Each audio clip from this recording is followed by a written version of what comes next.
अखन अहाँ सब सुनि रहल छी सपना म्यूजिक के शानदार प्रस्तुति।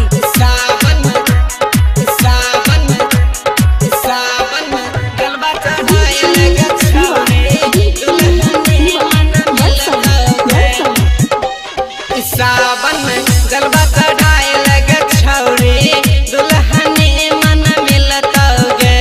इस सावन में गलबा चढ़ाए लगे छौरिया दुल्हनी मन मिलतोगे।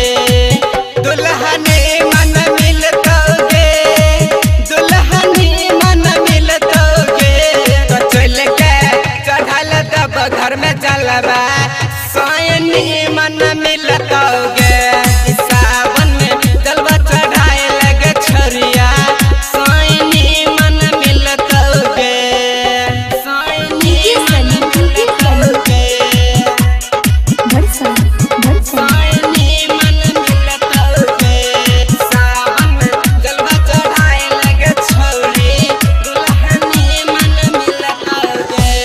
सगरे चढ़ैया जब घर में चलवा देखी है पिया के निमन रूपवा के छौरी साई के निमन रूपवा।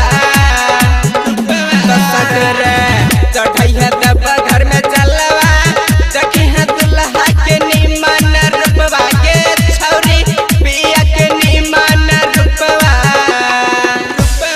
पिया मन है हाथा काठा पकड़ के देवकर घुमैतोगे। ये छौरिया चढ़ल सावन में चलवा दुल्हनी मन मिलतोगे।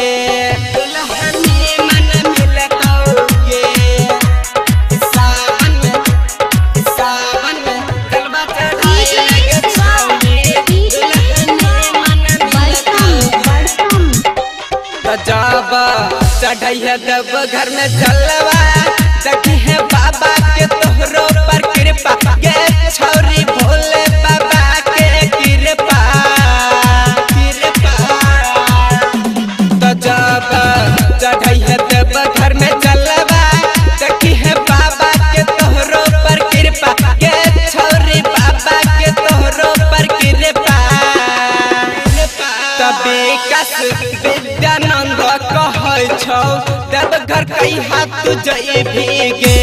ये छौरिया चढ़ल सावन में जलवा दुल्हनी मन मिलतोगे।